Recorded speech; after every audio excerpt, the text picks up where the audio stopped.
Well, let's now move on to our next distinguished guest, Charles Aniagwu, the Delta State Commissioner for Information and Orientation and spokesperson of the Atiku Abubakar Presidential Campaign Organization. Many thanks for joining us, Charles, and good morning. Good morning, Audrey, and good morning, Steve. Good morning, Charles. Welcome to the morning show. Well, let's start off with the governorship and House of Assembly elections in your state, my state.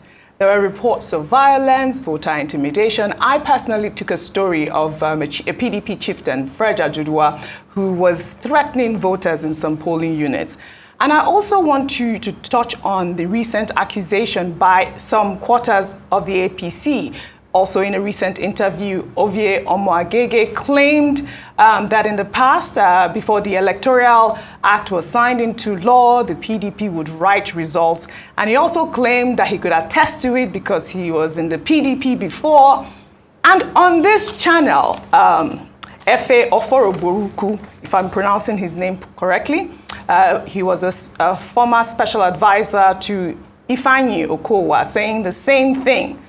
He works for the APC now, I believe. Is this a coincidence or propaganda?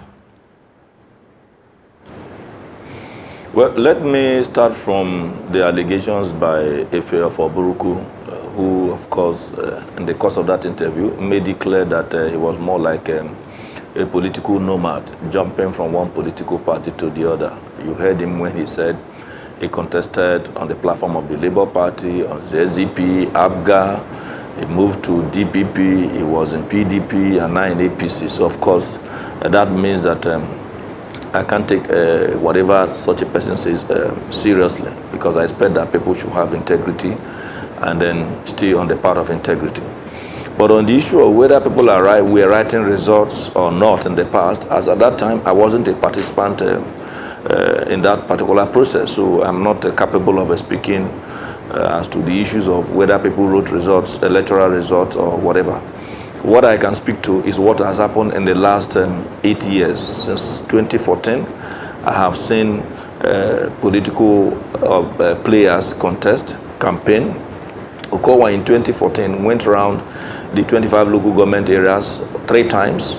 He visited the 270 wards in Delta, and at the end of the day, he was preferred by Deltans. He won fair and square. In 2019, the same thing happened. And this time around, too, Oborowori visited virtually all the wards. In some wards that he was not able to visit, leaders of the PDP were able to visit those wards. So there is no single ward that the PDP did not carry out an exhaustive campaign. In addition to the fact that the leaders of the party were also enjoined to return to their wards, speak to the people, and impress it upon them on the need to reward the PDP, largely on account of 3 major factors. 1, the performance of Governor Ifeanyi Okowa. 2, the credibility of Oborowori and his touch with the grassroots. And then 3, the desire of Deltans not to have Ovie Omoagege as the next governor of the state, particularly based on his antecedents. And I'm sure you can recall what happened in the Senate, where the maize was tempered with. So that is not something that we were looking forward to that we are not mocked of having a governor who rustled the maize from the Nigerian Senate. And so those who are also talking about whether there were violence here and there, the few places where we have pockets of violence were largely APC enclaves, or possibly where they wanted to go against the wish of the people. I can mention specifically Urugu, where the governorship candidate of the APC is from. You also recall the INEC making it clear that some of their workers were held hostage by the APC governorship candidates. Then a few other areas in Ethiopia West, local government area, where certain also happened. But majority of the other areas were largely peaceful. You could have disagreements amongst persons. That does not in any way mean that there's violence. You could have tempers rising. Possibly maybe one person is trying to still carry out some mosquito campaign in the course of the voting, and then the agent of another political party can say, no, you can't do that. Or somebody will want to try to use tie to tell somebody where to vote because of the nature of our population and, of course, what poverty have also done to us. So you could see some of those disagreements. What the Electoral Act says that the election and its outcome must conform largely to the laws, not that it must conform 100%. So in which case, if you score 70%, you are very, very credible if you are declared the winner. And so I want to say that the election in Delta went beyond the 70% mark in terms of the credibility, in terms of the fact that people were allowed to vote freely, and of course in terms of the fact that a number of areas witnessed a very, very peaceful process. So to a very large extent, what Buruku was saying tends more to propaganda rather than the facts on ground. All right, Charles. Just 1 minute. We'll be right back with you while we take this breaking news. A piece of breaking news now. Lieutenant General Ladipo Dia, former Chief of General Staff under the late head of state, General Sani Abacha, is dead. His death was announced in a statement by his son, Prince Oyinsimilora Dia, on Sunday morning. It read, "On behalf of the entire Dia family, home and abroad, we announce the passing unto glory of our dear husband, father, grandfather, brother, Lieutenant General Donaldson Oladipo Oyeyinka Dia. In his words, our dear daddy passed on to glory in the early hours of 26th March 2023. Please keep us in your prayers as we mourn his demise in this period. Further announcements will be made public in due course." May so rest in peace. All right, Charles, we're back with you. Okay, so my question to you is, yes, the candidate of the PDP in Delta State, Sheriff Oborevori, of course, was declared the winner. But we know what has happened with the APC candidate, Senator Aniagwu, who has, said that he's not satisfied with the result and that he might challenge it at the tribunal. What do you see? What will be your assessment of the processes and the figures that led to the victory of your candidate? Bearing in mind, Charles, that during the presidential election, it was Labour Party that won Delta State emphatically. As you recall, Peter Obi won with 341,866, while PDP came second with 161,600 votes, and then APC with 90,000 votes. Fast forward to the election that the candidate of the PDP won. He won with 360,234, while Aniagwu had 240,229. Aniagwu is saying that there were hanky-pankies, as Oji, alluded to. Do you take some confidence in the fact that you came second during the presidential, while APC, came a distant third, and therefore it is unlikely that at the governorship and the House of Assembly elections, APC could have defeated your candidate anyway? What are your thoughts on how the elections panned out generally? Well, if you look at the corridor of victory for the obedient movement, it's not actually Labour Party, it's the obedient movement. Starting from Edo, Delta, and then, of course, the entire Southeast, you will understand that there seems to be a basis for that particular victory. Largely, these areas are areas where you have a number of persons who also speak and understand the language spoken in the East. And these are also individuals who believe, largely, that they also do desire to have a president from the Southeast. So the obedient movement was a very strong movement. It came with a wave. And that obedient movement is different from the issue of Labour Party. And so once Peter Obi was out of the ballot, and he was not in the governorship ballot, two things happened. We saw the opportunity of what happened with respect to the obedient movement to return to the creeks. When I mean the creeks, I'm talking about moving back to the grassroots and then talking with the people. Most fortunately, the Labour Party did not also have a very credible candidate that could have possibly inherited the spirit of the obedience. And so they did not side with him. You could see his performance in the governorship election. So we had that opportunity of going back, because majority of the persons who were in the obedient movement in Delta were largely from the PDP. And so what we did was to restore our DNA, which was tempered by that obedient movement. Of course, you know the political DNA of Delta is largely PDP. We went back to the crease, we held meetings, we re-strategized, and leaders were instructed to return to their wards, and it became more of, if you cannot win your ward, then you are not worthy to be called a leader. And so all of us retreated. We left Asaba, and it was important for us to go and continue to speak to our people. And let me confess to you that we have to beg. We pleaded with our people that please, this is what it is. Look at one, good enough, we had a whole lot of evidence to showcase that Governor Ifeanyi Okowa and the PDP in the last 24 years in Delta have been able to do ABC. Compared with what APC is doing at the federal level. We were also able to let them understand that the person of Oborowori has also shown class by being able to administer his colleagues in the House of Assembly, where today he still remains as the Speaker. 29 state assembly constituencies. He has been able to hold them together. He's the first speaker to stay in that office for upward of 6 years, surviving first term and then coming to the second term, and that all those we were able to put on the table.